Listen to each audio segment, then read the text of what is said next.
and welcome back to another episode of the Northern Roses podcast. I'm Henry North, a freelance journalist from Manchester, and I'm joined by my brother, Adam. Hi everyone, it's Dr. Adam North. I have a PhD in religions and theology from the University of Manchester. And this episode is special because we're joined by Dr. John Mulligan, a clinical psychologist based in Manchester in early intervention in psychosis. A Unite Union representative with 20 years' experience in mental health. When I first met John, he spoke about the frankly shocking statistics that of 15,025 referrals to community mental health teams, 1,889 or 12.5% of people were accepted for assessment, and 1,193 of those referrals were accepted for service, which is just under 8%. These statistics were based off 2023 data, and the situation has only worsened. Hi, John. Hello, how you doing? Nice to meet you both. Could you please explain a little bit of what psychosis is? Because a lot of people now think about mental health and it might be things to do with anxiety. So really how psychosis is different and what are the symptoms of someone with psychosis? Psychosis, I guess, I work in an early intervention in psychosis service. So we work alongside people 14 years and up to 65 who would be experiencing hearing voices or experiencing sounds that other people might not hear, experiencing unusual beliefs, maybe that might become a bit of a fixation or a heavy focus.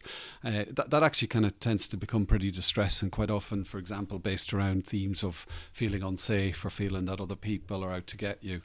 So I guess the most common difficulties related to psychosis would be, technical terms, auditory hallucinations or delusional beliefs. But hearing voices are pretty common, more common than people think amongst the general population. But people who tend to attract a label of psychosis, sadly, it tends to be related to distress or a drop in function. And so it's quite often when things start to go a little bit wrong or people have a lot of difficulty coping day to day, and that's when they tend to come into contact with services, and the system applies this psychosis label to a collection of human experiences that cause some people distress and doesn't cause other people distress. So you mentioned there that you were in early intervention. Mm-hmm. And providing that there's a functioning mental health care system in Greater Manchester, so everything would work like it should, what does that look like and where does your role fit into it? Well, I would love to be able to comment on what a well-functioning mental health service system looks like, but unfortunately I haven't come across one yet in all my 20 years. That's a pretty depressing thing to say, but I feel like it's true. If you had a loved one, a family member who, for example, started to experience psychosis or significant mental health difficulties, then I think you will very quickly find that mental health services in this country are fairly appalling. It's a sad situation, but in early intervention psychosis service, we're one of the first services to actually have targets to get to people quickly, to offer intensive support and to try and support people to move on. Now, since 2016, we've been targeted to make contact with people within 2 weeks. Now, if you had a loved one who started to withdraw, started to experience hallucinations, you would think that you press a buzzer and someone will come to the door immediately and you'd get immediate help. Well, the best we've got is 2 weeks. And we're the only service in the country, and adult services, who have a target for how quickly we get to people. So most people don't get a comprehensive service early, unfortunately, at all. So the system is not, for me, passing the friends and family test at all at the moment. Hi John. Yeah, when did that come into place, that you have to respond within 2 weeks system, and what was it like before that? Came in 2016, and it was actually, I think a lot of people will credit Norman Lamb, the Lib Dem, in the coalition government of all things. I mean, I don't think there's too many people that thought anything good came from the coalition government, certainly not me. Or who had heard of Norman Lamb? Yeah, well, Norman Lamb's a legend in my life, you know.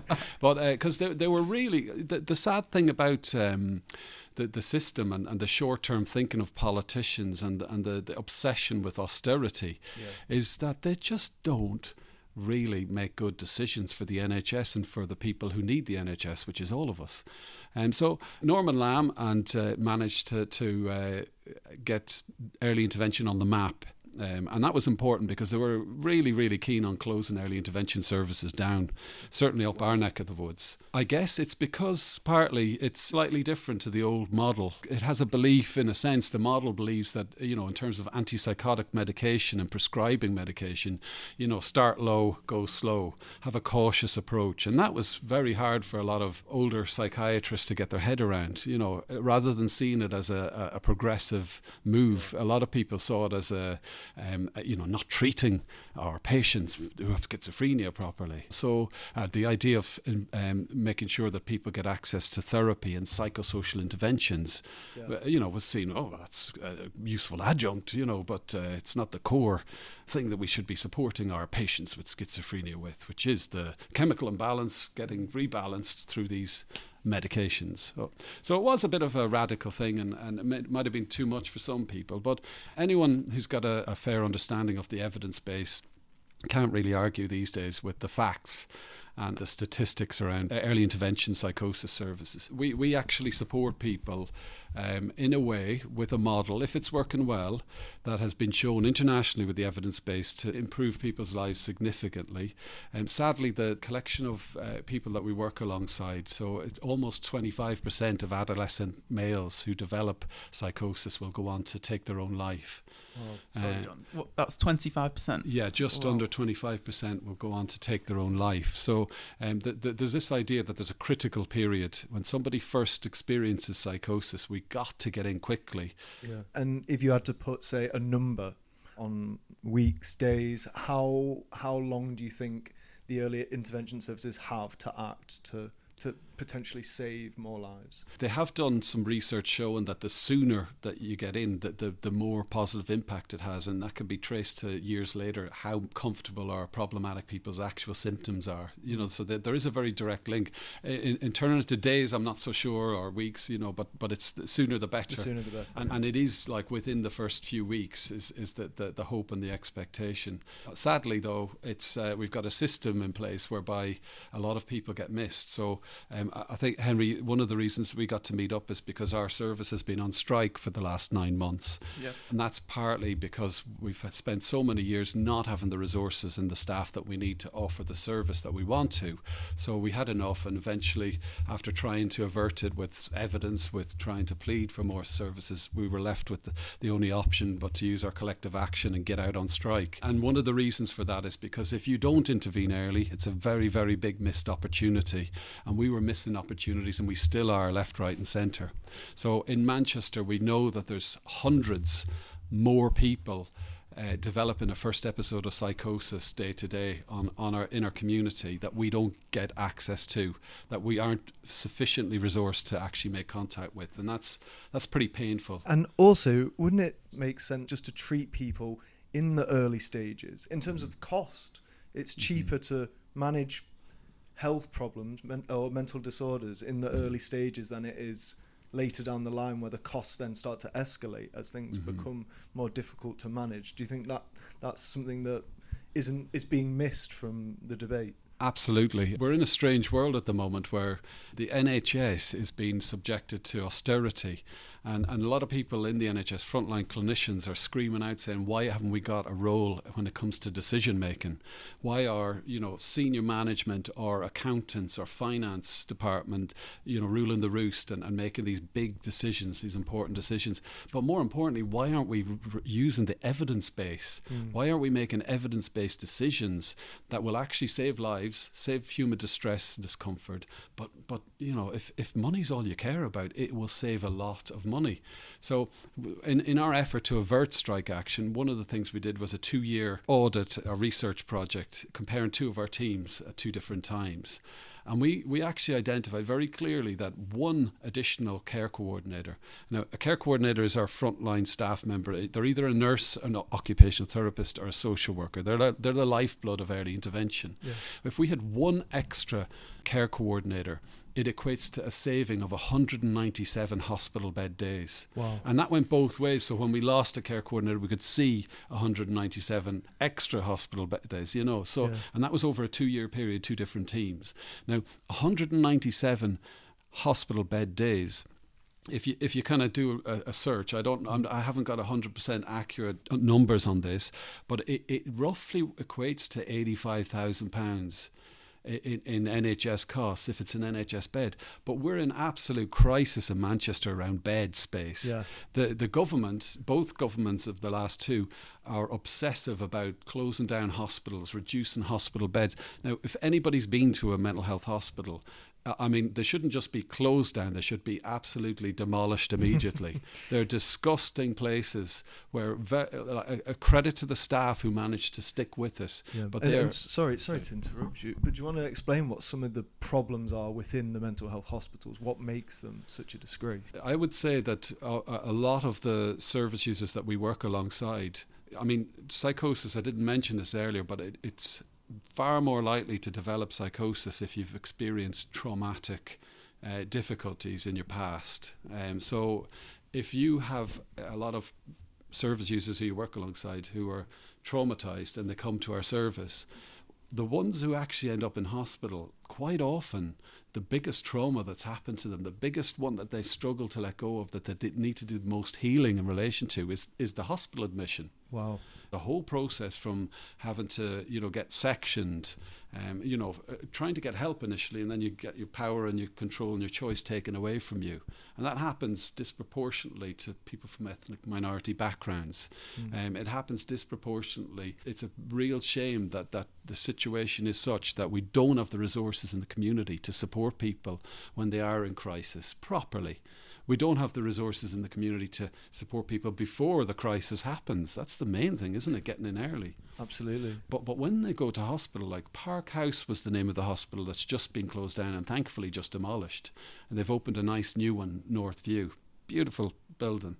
But the situation in hospital is, it as much as the staff try their hardest, it's a very busy place. There's not many therapeutic activities that have an opportunity to go on there. So it quite often ends up focusing on, let's get the medication right and get them back out into the community. Yeah. Now, sadly, the obsession with closing down hospitals, if they were obsessed with closing down hospitals and they had an equal obsession with improving community mental health services, then we'd be in a good situation. But they seem to completely ignore us. Because then you wouldn't need the hospitals if you improve the community intervention. Exactly. So, but the other thing about in Manchester is the Park House that they've just closed down and demolished versus the North View Hospital that they've just opened, there's 16 less beds. 16 less bed capacity in the new hospital. And when we're paying 10 to 30 million a year to private companies to support our out-of-area placements, when we haven't got enough beds and it's costing us millions and we're paying those millions to big, massive American multinational healthcare private providers, it just makes your head sort of burst with, it just makes you angry, doesn't it? It's infuriating. It is it's just poor financial decision making, if nothing else. And I think the discussion of privatisation is clearly an important one here, and I think that anger is something that many of us feel, especially around things like utilities like water, knowing that like Thames Water executives tried to take the emergency payments out as bonuses, but to see it in the healthcare system like this, I think as you said, it's so infuriating. But is it a decision made out of stupidity, or do you think it's a decision made with interests in mind? Is it actually a decision made that is for someone's benefit? Yeah, well, I guess if it was one decision, you could maybe put it down to stupidity. Or sorry, maybe if it was one decision that was made, you could put it down to an accident or naivety or ignorance. Yeah. But I guess they keep making the same decisions over and over again. And you got to start thinking, well, nobody's that stupid. Yeah. And actually then when you actually have the misfortune of reading the hundreds of pages of policy and documentation related to the latest thing that's happening in community services, the community transformation. And that is actually a blueprint for privatisation of mental health services, community mental health services. It's written down in the thousands or hundreds and hundreds of pages of documentation. It's there in black and white. They're explained. The Tories are explaining how they're privatising the community mental health services in the NHS. So there's method behind it, Yeah. And if you're sitting there and you're saying, well, listen, we need to save money, austerity, getting productivity is the latest buzzword, isn't it? Yeah. It's the new efficiency savings. We're all just not working hard enough. Yeah. we need to be more productive. Well, that 197 hospital bed days that one care coordinator saves our system. It's 85 grand if it's a NHS hospital, but it's 250 grand if it's a private hospital. Yeah. And how much are these care workers being paid as well a year? Yeah, if you had to say on average, 40 grand territory, a little bit more maybe, but nothing, peanuts, so it's a no-brainer. I'll give you another example if you want of how absolutely. ridiculous the system is. So we've been fortunate enough to settle our industrial action last week.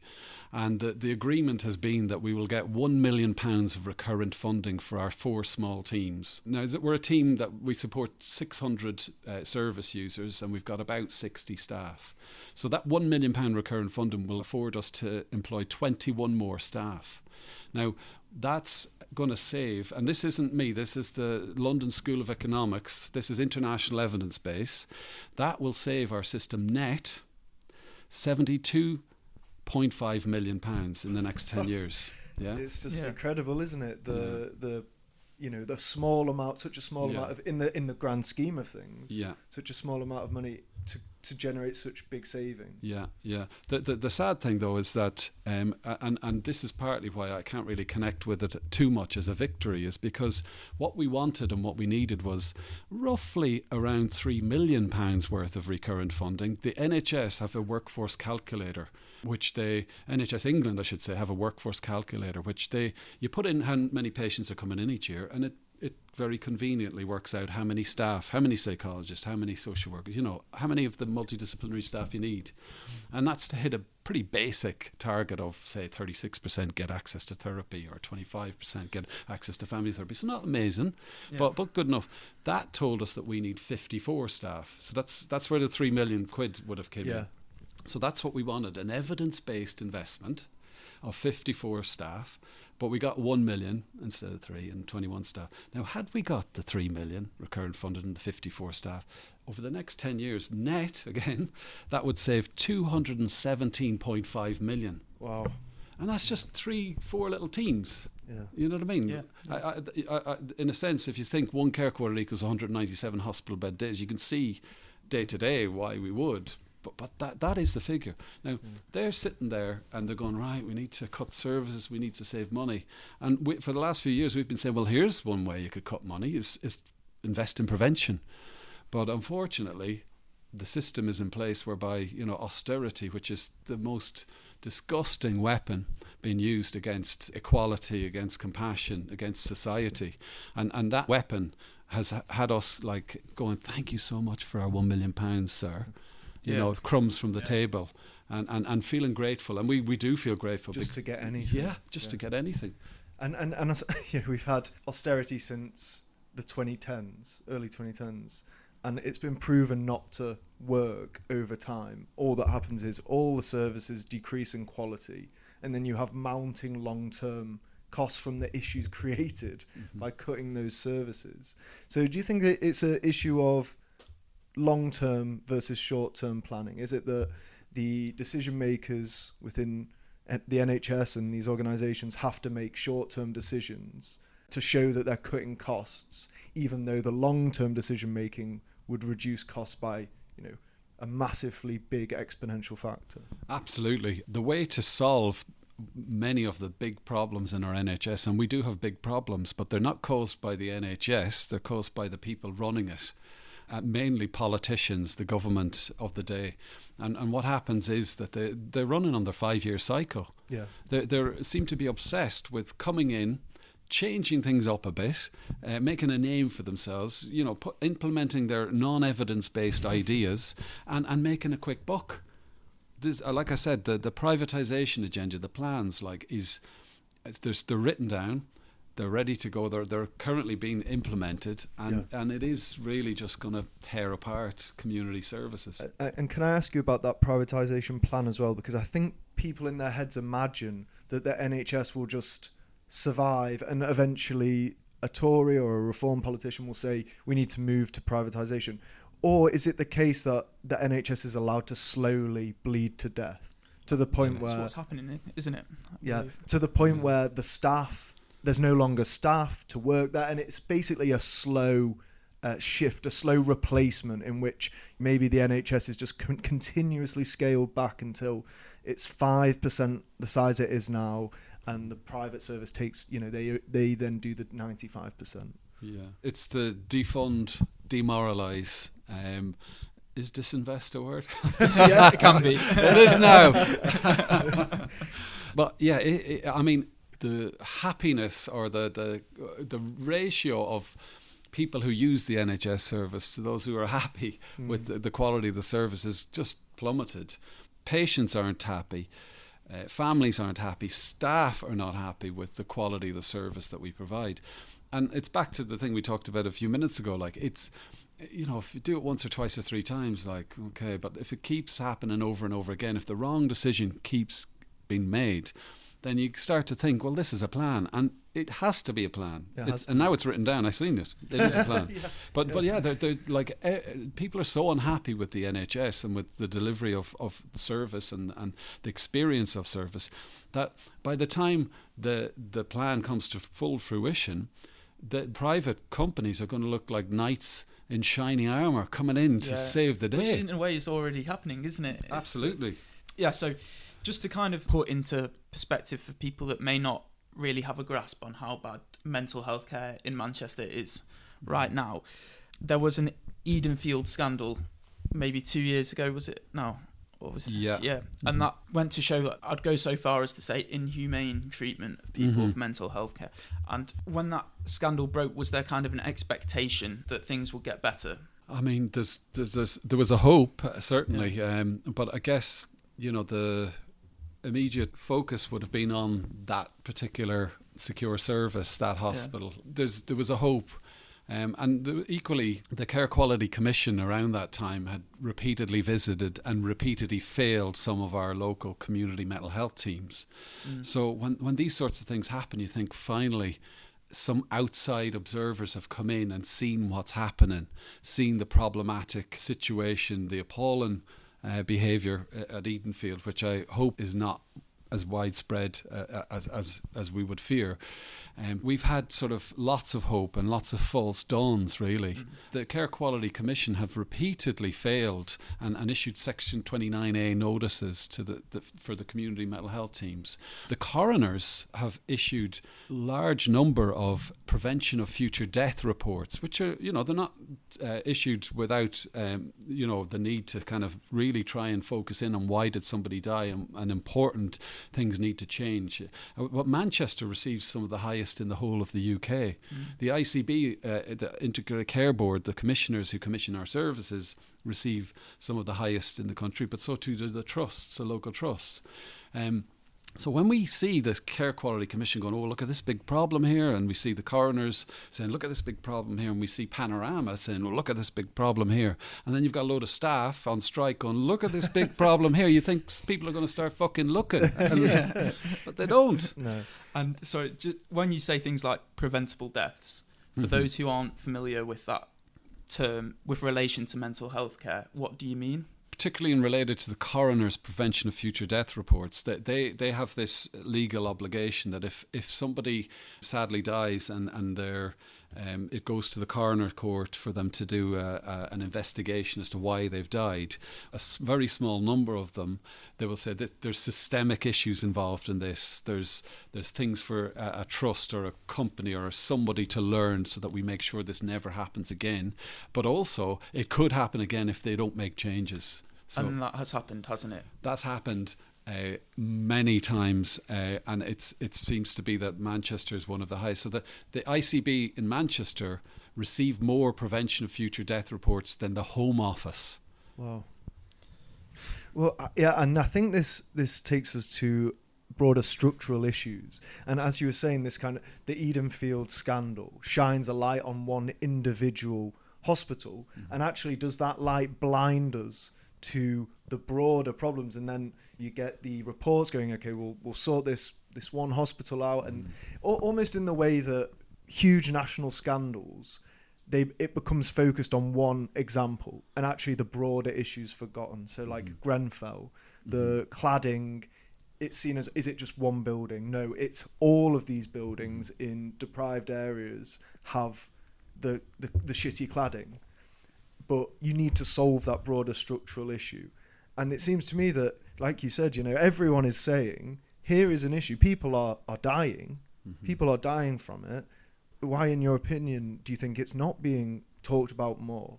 Why is it not? And I know that you've appeared on the news to talk about these issues, but why is it not an issue that I don't think it's like had mass cultural penetration yet? Yeah, it's a very, very distressing situation for across the country. And you mentioned Grenfell is a very good and very horrendous example of, when that happened, when that tragedy happened, like, didn't we all look at it and think some big things are going to happen? We did. And look, like, 4 years later, I'm driving past a bunch of, flats in Salford with no changes. We see the victims and the families of the victims still demanding justice. Somebody recently, actually, one of the reporters that I was talking to, they referenced the post office scandal, and they referenced the black mold scandal, and this, she said to me, she said, "Oh, actually, all of us reporters knew about both of those scandals for years, and it's just strange how at some point a moment comes, and whether it's like a critical mass or whether it's just by accident that reporter went into that house with mold and he was filming, and that's how the mold thing was focused on for a few news cycles. But sadly what happens is that the stuff that costs money, and that's one of the things that we need to really focus on, is in the NHS, if you want to fix it, you got to pay for it. They've been doing everything on a shoestring. They've been making really poor decisions, and it's going to cost billions, but sensibly spent billions to fix it. The government don't want to hear that. No, they don't want. They want to spend their money on some whatever ridiculous weapons.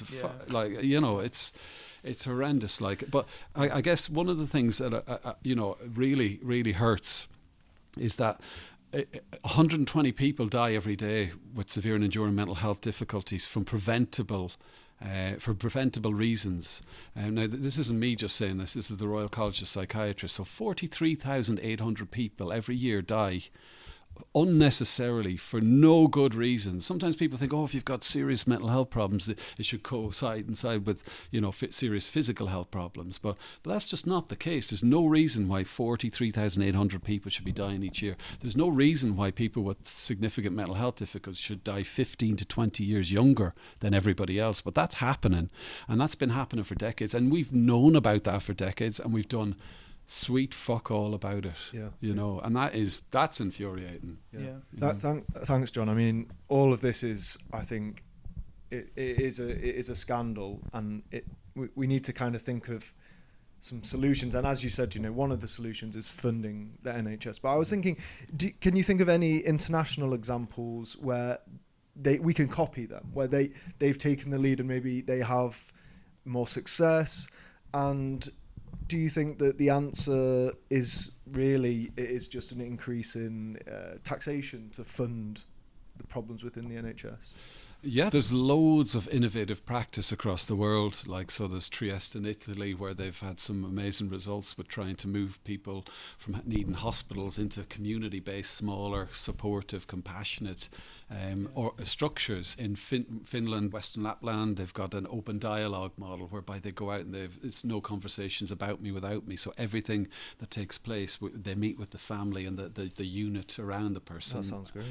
And they've had dramatically positive impact. There's we had a bunch of Brazilian mental health professionals visit us last week, telling us about some of the innovative practice they do in very much community-based grassroots. So there's loads of innovation that can happen. One of the things about innovation is that's also been almost weaponized in aid of the privatization agenda, because with our hands tied, early intervention psychosis, what we should be doing is being out there in the community. So when you have an event or an organization, you should see us there. We should be out promoting healthy mental health across the country. But with our hands tied and with so little resources, we don't get to do the innovative stuff. But when the government are thinking, how can we do innovative stuff, and you've got some private organisation or a company going, well, we can do innovative stuff, we'll do this, that and the other, and they go, wow, that trust sounds in us, the private fantastic, sector, yeah. And we've got an app to go with it, and then they're like, oh my God, this is amazing. And then little poor all us who were actually, you know, staffed, we've got a history, we've got a evidence base. You know the people as well. Yeah. You're out there in the communities. We're locked you up actually in the know cupboard. people. We're locked Yeah. up in the cupboard, and they're all going like, "Oh, just pay me $3 million, and we'll do this for you. Yeah. We'll do it for free." Yeah. Yeah.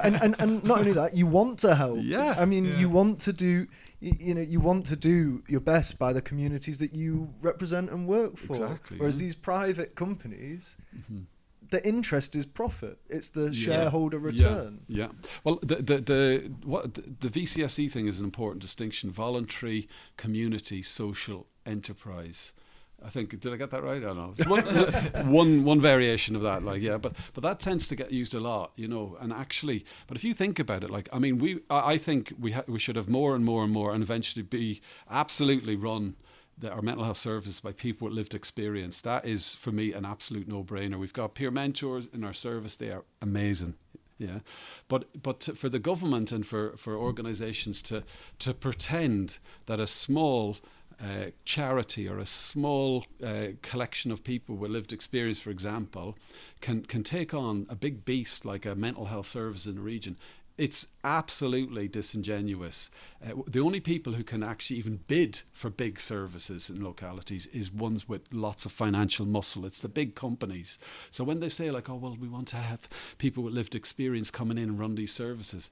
Well, my first thing I'd say was, well, pay peer mentors properly. Stop relying on people with lived experience on a voluntary basis, and bring them into the organisation and give them jobs.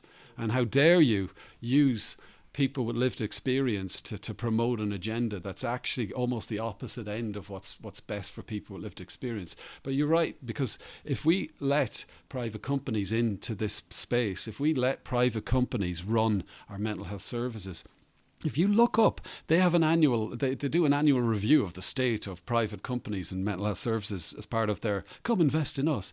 And they're currently boasting, and they've actually been a bit disappointed because their profit margin has gone from 25 to 23%. So they're saying that they can come into our shoestring services, and we are absolutely on our knees in terms of finances and having resources. We have to send out our letters second class.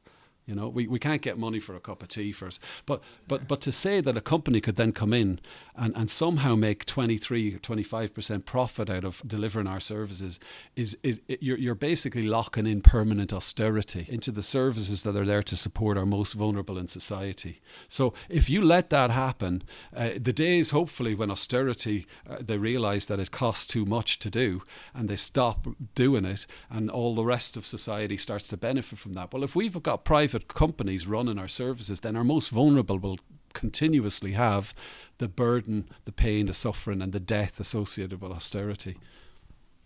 I think that's beautifully put, because I think really that's what we will continue to see over time if change is not made, is that things will continue, the burden will continue to fall on those most vulnerable, and the government will, because I think that was a question I wanted to ask you a lot actually, and I think it goes to the point on the people with lived experience, is do you think that people who have mental disorders, are they well represented? Do they have representation within politics or within local community? Do they receive the kind of representation that they need to get across the changes that need to be made to support them? This is an easy one. No. I mean, is anybody actually represented very well at a national level who needs to be represented? You know, if you could write a list, couldn't you, of start with our most in need and our most vulnerable, and then just have a look at the list of people who represent us and see the gap. Yeah. It's the people who have not got a voice. The people who do not have an opportunity to vote, the people who do not have accommodation, the people who don't have safety, the people who don't have money, the downtrodden by a system that appreciates wealth, that seems to absolutely love inequality and seems to be averse to compassion. So it's so sad, really. It really is. Yeah, there was so David Graeber, the anthropologist who wrote an article on the other week, he talked about this.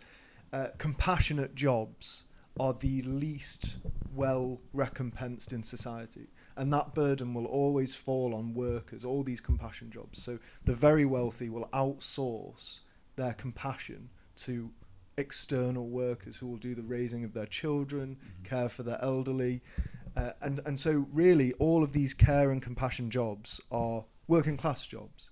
And I think if we are to build a world that we like to think that we're working towards, a world that we like to tell our children that they live in, we need to focus more on making sure that these care and compassion jobs are not only represented, but are recompensed and are looked after and are prioritised, rather than seeing it as, well, they're doing a job that they care about, so they don't need to be recompensed. You know, their work is enough to sustain them.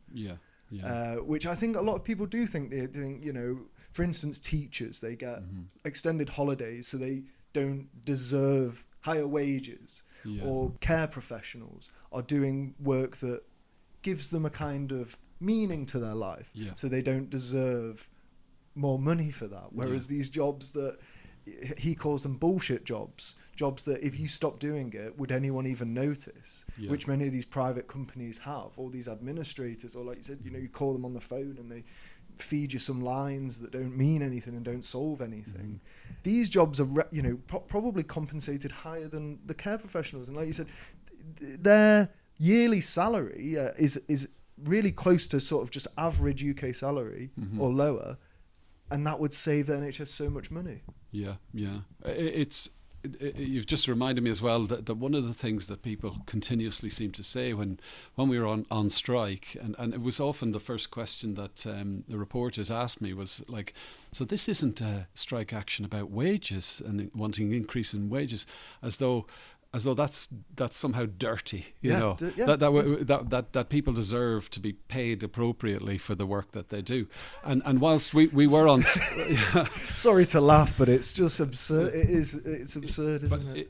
It's sort of, it goes to sort of speak to the sort of mindset in a sense. I mean, there is a long history of kind of poo-poo and sort of unions and trying to make out like we're a bunch of greedy guts, out for sort of the one thing, which is amazing considering the billionaires and the inequality of wealth in the country, but the fact of the matter is like it, we've got an NHS where there's 13,000 vacancies for nurses in mental health. The level of applications to do the nursing course, mental health nursing course, has gone down 26% in the last 2 years. So we've got one of the kind of the things with the community transformation at the moment is, and it's a trope, isn't it? The bonfire of red tape. The bonfire. Yeah. Well, they use that because there's a thing called the care program approach, and it was brought in the late 90s because we needed to have allocated staff members who were professional to take responsibility for supporting patients who needed it, and take responsibility and make it a legal obligation that they had a care plan, that they had a professional staff supporting them. Now what they've done recently is they're thinking, shit, we haven't got enough nurses, what will we do? Should we train more nurses? Oh no, fuck that, that's very expensive. How about we just get rid of the role? So they've got so the part of the community transformation is, we're bonfiring of all that awkward legal stuff where you have to give a service user an actual care plan that they're collaboratively developed, and that we will no longer make it an obligation that it has to be a qualified occupational therapist or a social worker or a nurse. It can be someone on a lower band, it can be less experienced staff, and lo and behold, before long what's going to happen is it's going to be 0 hours contract territory stuff, and then they can say this is all part of deregulation and benefit, benefit because we can get more people in. In reality, when you see the actual consequences, it is, as you said, it's often unqualified, or it puts the burden on those who are not qualified, or it's not within their remit to make those decisions. Brilliant.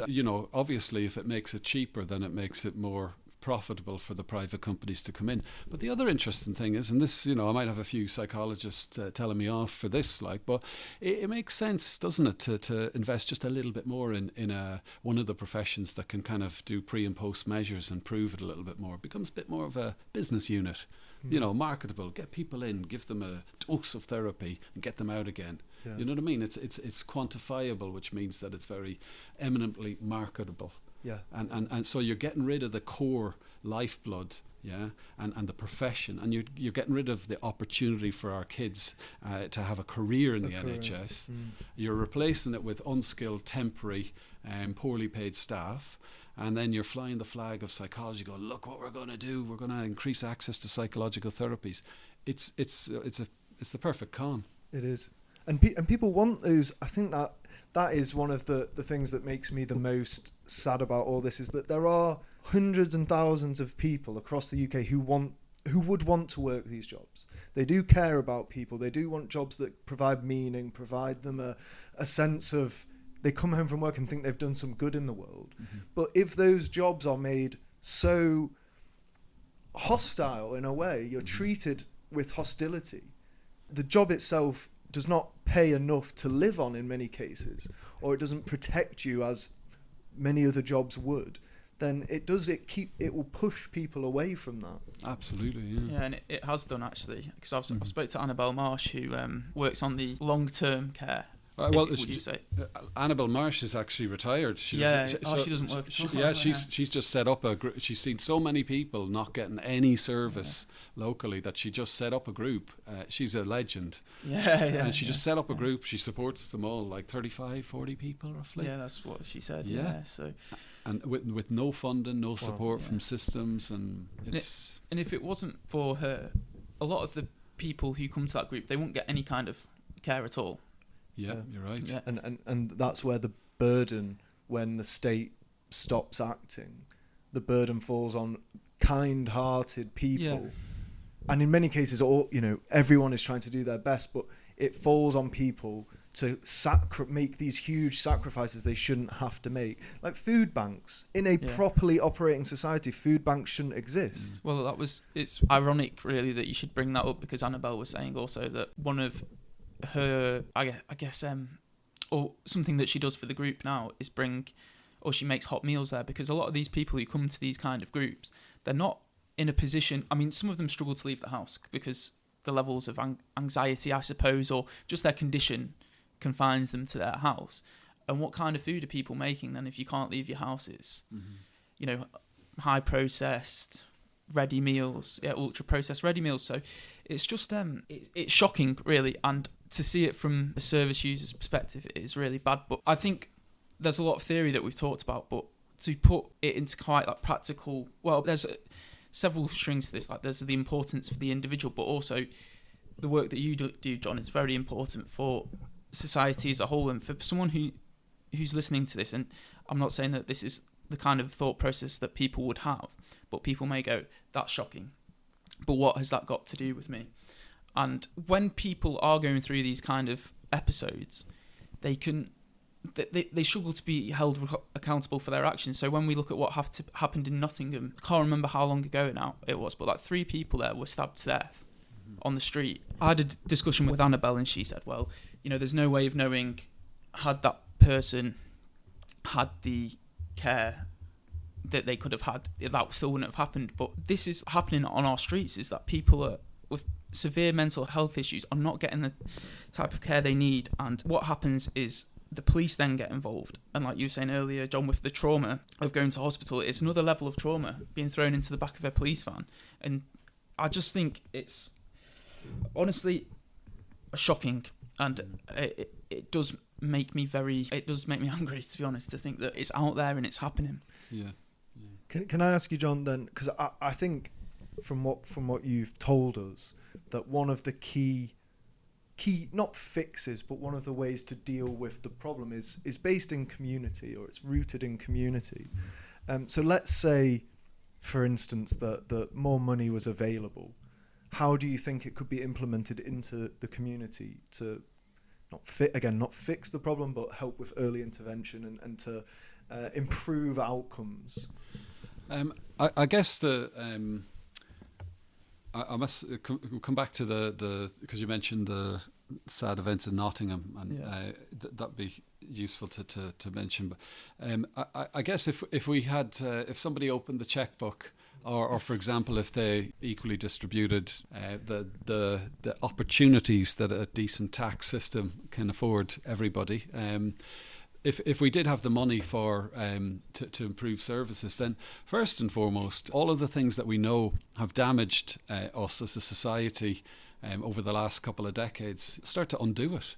Make places available for our young people to hang around, like youth clubs that have been closed down. Make places available that young parents can go to, like Sure Start centres.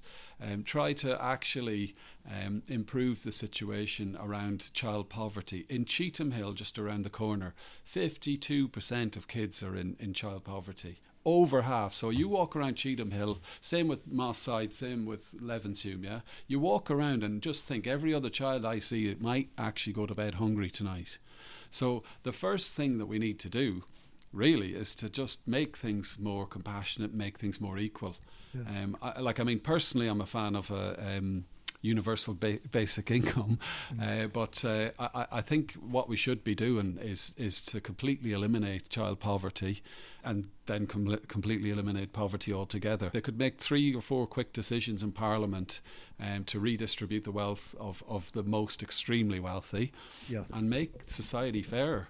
And the universal basic income, I guess if everybody got it, then nobody could complain. Obviously everyone will, but you know what I mean?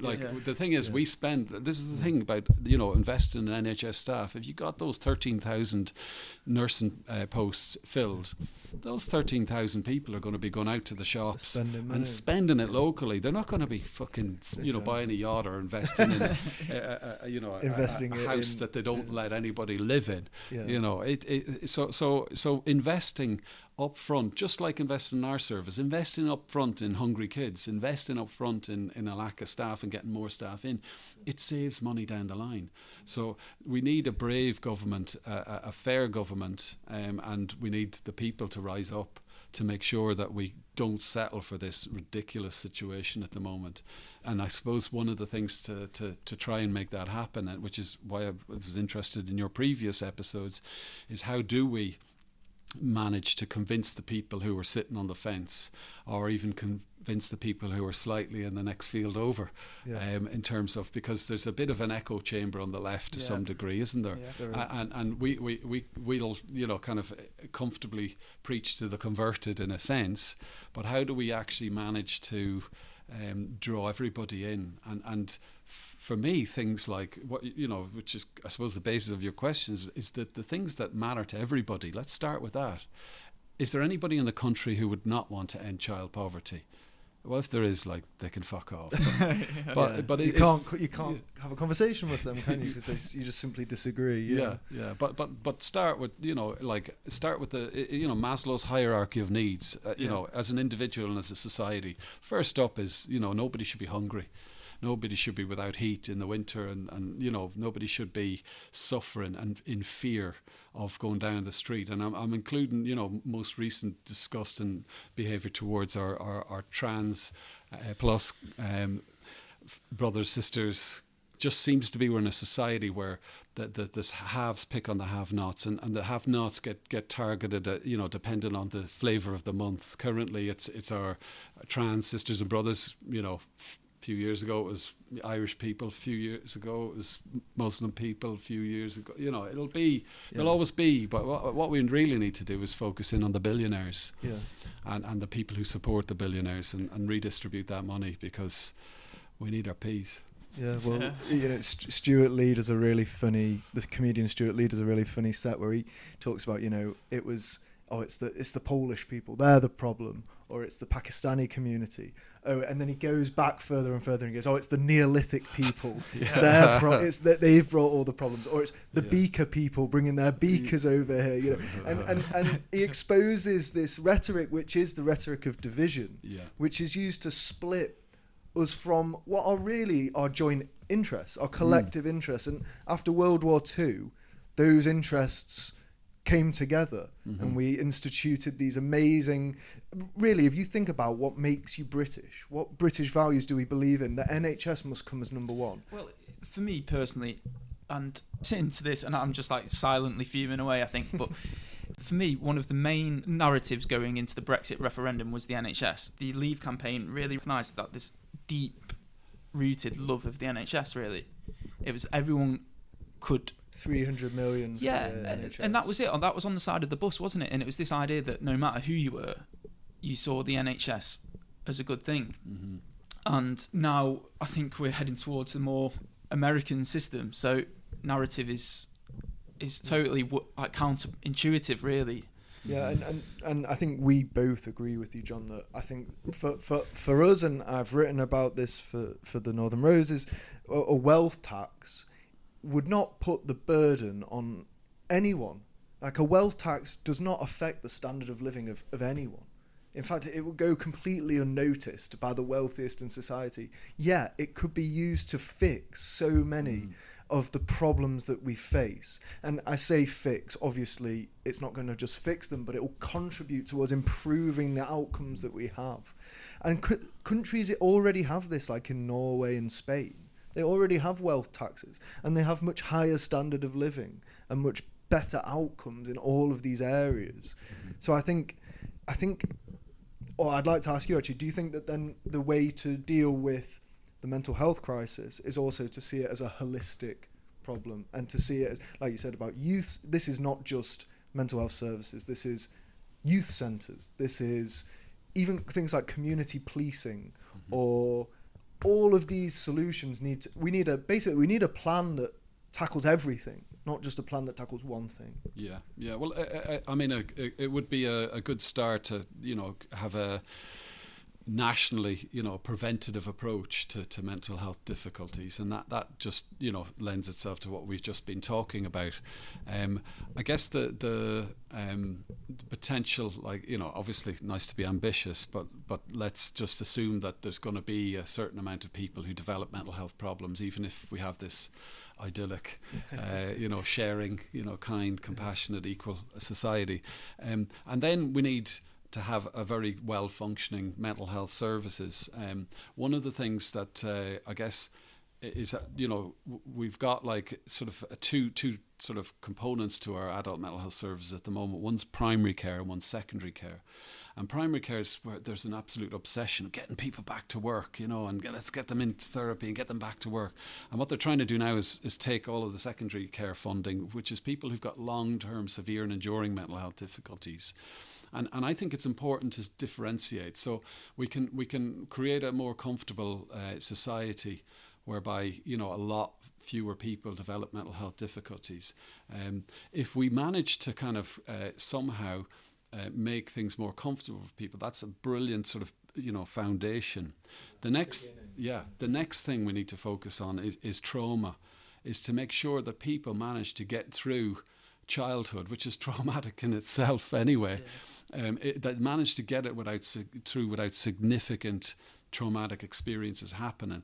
And the sad fact is that it's childhood abuse that is one of the most significant contributors towards people developing more severe mental health difficulties. So we need to end trauma, we need to end violence. The statistics around violence towards women in society are absolutely horrendous. And the statistics, and this kind of lends it to what we mentioned earlier about, kind of, because sometimes the only time people pay attention to people with more severe mental health difficulties, or the state of the system, is when a violent incident makes it to the media. Yeah. Suddenly people pay attention, they're like, this is unacceptable.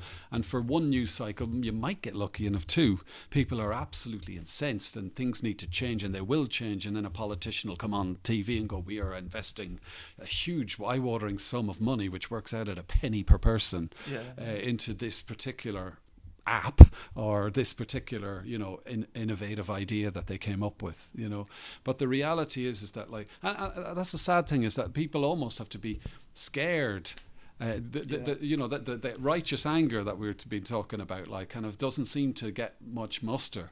But when people are scared for a few days, there's a knee-jerk reaction and there's a little bit of happens sort of thing. But sadly, the reality is that it comes and it goes again. And what we need to do actually as a society is make sure that this stays on the agenda, that people everywhere knows that we're only one crisis away from developing mental health problems. So the people who think this has got nothing to do with me, well, I hope that you get through your life without you or a loved one needing mental health services, because only then will you realise how it's not there for you. The safety net is not there, and we need that safety net for everybody, even in an idyllic society, which we're far from. Yeah, and I think you've captured this idea of this kind of negative spiral where trauma that children face is often because the parents themselves have experienced or are in a crisis. And so actually, if you have austerity across all sectors, it leads to the parents experiencing trauma, which oftentimes is, I suppose, then passed on to the children through various different acts of abuse.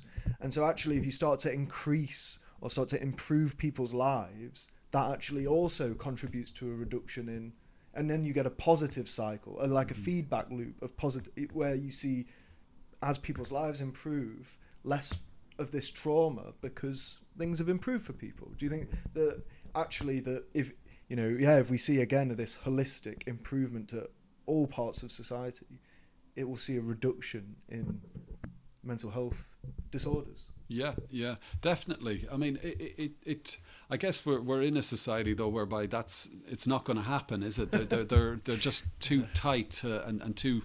I think we used the word stupid earlier, but it's more than that, isn't it? It seems to be that they have some sort of weird obsession with being, fluffers to these billionaires who already have more money than they can spend. Yeah. So I guess it's sort of how do we start off that's sufficiently small that doesn't scare them away, but that we all agree on. And I guess that the most obvious one would be end child poverty.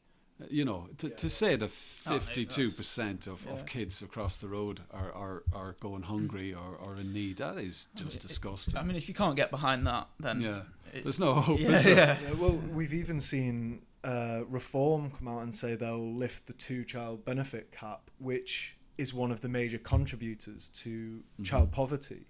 So I think we can even see that parties that are funded and supported by billionaires recognise that this is something that everyone wants. I just want, why, obviously, if you don't want to get too political, I mean, we've been quite political, but if you don't want to get too political, no problem. But why do you think that the Labour Party are not more motivated to act in this direction? Well, in terms of John just scratched his head there for the benefit of the team. I guess that's I'm just bamboozled and annoyed with the Labour government. Like Keir Starmer is. I mean, I wasn't after his backtracking on his leadership commitments. When he was going for leadership, the signs were very bad, but.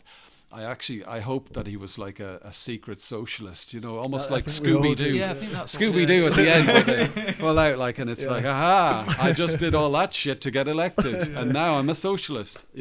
Sadly, he pulled back the mask, and underneath is a fucking conservative. Yeah, very neoliberal. Yeah, horrendous. I guess. I'm pretty shocked and disappointed, but not really that surprised. We're in a system that it's heavily loaded in favour of the status quo, in favour of the extremely rich, and obviously they own the media. They feed us all of the stuff, and they turn us against each other, and that's the big bit, isn't it? It's how do we. Because even talking about kind of working class, I'm involved in a brand new organisation called We Demand Change. I don't know if you've come across it yet. No. Well, they had a conference a couple of months ago down in London, and it's one of these ones that are trying to sort of unite maybe left-leaning organisations a little bit. It's not political, but it's trying to do the right thing and figure out stuff. But I noticed that there's some guy.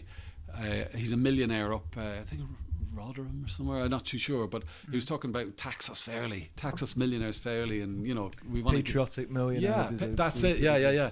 So I was just posing the question. Well, why don't we try and get some of these patriotic millionaires involved in the We Demand Change?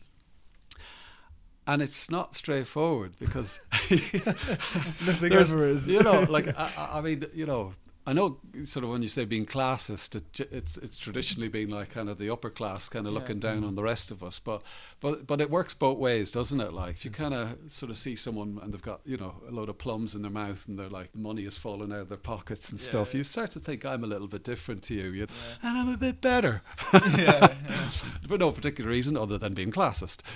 So I guess it's a sort of live debate at the moment amongst a few of us about how do we, you know, carve a route through this and bring as many people as possible, and that has to involve so like it comes compromise. back to kind of solidarity. So obviously solidarity. I mean, I sound like I was kind of going, I'm not sure about solidarity, but you got to crack a few eggs to make an omelette, you know. But definitely solidarity. I guess it's like how do we connect all of the people who, you know, we need, and it can't just be, you know, one group or one splintered 400 little groups on the left. It's got to be a mass movement. Yeah, and I think to go back to that point about Keir Starmer as well, I think I can't remember which US president it was, but I think it might have been FDR talking about the New Deal and saying if you want this to happen, you have to go out there and protest. Otherwise, I can't do it. You know, the Congress and the Senate, they need to see that you want this. And I think this is part of the problem that we experience now, is that most of the public are left-leaning, I think. In fact, there is demand for these policies. I think that comes back to in the UK anyway, universal support for the NHS. Yeah, people want to see these changes. But until we go out and we show the politicians that we want these changes, they're unlikely to happen because of the media ecosystem, who owns it, who operates it, who controls it. If people are not out there protesting for these things and not out there striking like you are, John, which is, I think, a major part of creating and causing change in society, if people aren't out there demanding these changes, they'll never happen. And nothing's ever given to the people for free. It takes sacrifice, and you know, it's difficult to say that, but if we really want to see change, we have to strike, we have to make sacrifices, we have to protest, we have to give up our time, and that, I think that's a real problem, is how do you get people who want to see the changes, but maybe they're opposed to giving up the freedoms that we have. Like most people, they get 2 days a week where they are free of work. Would you give up that time to create change? I don't know. It's a difficult question to ask, but I think if you want to see the world as a better place, especially for your children, then maybe you do need to make some sacrifices. I guess it's the other thing is that, like, you know, if we all decided to dedicate one of our days, say every Saturday, we're all going to go and do something to make this change happen, what would it be? I mean, and this is coincidentally, this is a good day to mention this, because on this Saturday, there's a mass protest down in London, anti-austerity. So there's something to do this Saturday, but most Saturdays there's not. And one of the things I've been fortunate about with the strike actions brought me into contact with a load of really good organisations, one of them being Stand Up to Racism. And they're in town every few weeks. And I went to, you know, some protests there recently, and they're in town for a very specific reason quite often, which is because basically right-wing / Nazi protesters are occupying Piccadilly Gardens or St. Peter's Square, and they're there to show the community that we're not standing for this, and showing the community that in Manchester we don't want this, but also they're there to try and stop those neo-Nazis from having an opportunity to march. So that is a very specific thing that people could do to help, is to, if you do want to give up an occasional Saturday, whenever the Nazis come to town, get into the city centre and help out, because they were outnumbered last week. I couldn't go. I know I'm quite large, but I wasn't. but they were outnumbered because there was more Nazis and right-leaning folk, and I guess this is the thing. Maybe like quite a few of them weren't Nazis. You know, there's a culture there. You know, let's go in for a few beers and shout at the lefty, smelly soap dodgers. You know, you could hear them shouting that, by the way. I'm not just saying this, that we all smell. You know, we do. No, but, you know, so if people do want to actually get more active, there are opportunities But are they opportunities that are going to make a big difference on a national level? And that's the tricky thing. And I discussed this in a recent article, because I felt that same way that you just described, is that in Manchester, we are not in a place where the centre of power is. And it does feel like the only way to achieve the attention that we need is to go to London. So I think this Saturday will hopefully have an impact, but it does feel like, I believe that political distrust, a lot of it comes from the understanding that power is centralised in London. And I can understand why, if you're Scottish, you would feel incredibly disenfranchised that power is situated so far away from you. So, I mean, I've suggested moving the geographical location of power further up north. But again, I don't think that fixes things. Mm-hmm. It could just be symbolic if structural changes aren't made. But I think that it helped build that trust, because we've seen politicians like Farage and other right-wing populists, they feed on the distrust. Mm-hmm. And I think you're right to say at these right-wing protests, many don't see themselves as far-right. No. They don't see themselves as right-wing. They'll just say things like, I'm trying to protect my kids. Mm-hmm. And that's the language they'll use. Yeah. And so actually, I think it's important to reach out to these people with they are straightforward ideas that, well, if you want your kids to be better protected, or you want to have the resources and things that you need, we have to. It's not about getting rid or kicking out or beating up the most vulnerable people in society. It's about finding the resources which are there to fund and protect and to build community. Yeah. Good point. Yeah, invest in people with mental health conditions, like you said. And I think that is the thing, is you never know what's going to happen from one minute to the next, and what could potentially cause someone who you know and love to have a mental health breakdown. Should we leave it there? I just want to say, thank you so much, John. It's been, I think, for anyone listening, they would say thank you very much, because this information is so important, and I think it's not discussed enough. Like, it's really not. I know that most people will think there's a mental health crisis, but they won't know how that manifests, or how it appears on the ground. And so I think having people like you who are doing that work on the ground, going out and talking about it, is essential. Well, can I actually just one for the road? You're probably too. You're definitely too young to remember Jerry Springer, but he used to have Jerry Springer's final thoughts sort of thing. But because we talked about sort of the systemic, and we talked about the NHS, but I guess on an individual level, what we could all do to try and address the mental health crisis in this country, aside, we talked about trauma as well, but is around self-compassion. And talk about 20 years of experience in mental health services. All of that has pointed me in the direction that all roads seem to end up at self-compassion. Anybody who takes part in therapy, almost anybody who found it useful, tend to develop a bit more of a self-compassionate strategies, self-compassionate approach, relationship with themselves. So, I guess if there is an opportunity for anybody who is listening, statistically speaking, the vast majority probably will be a little bit more comfortable with self-criticism, than so. If you think about it, a lot of us are self-critical. We say mean things to ourselves. Yeah, definitely. Yeah. It's and even when you look in the mirror, isn't it? Well, for me anyway. Yeah. Or hearing your voice back. Yeah. Who is that rural Irish farmer?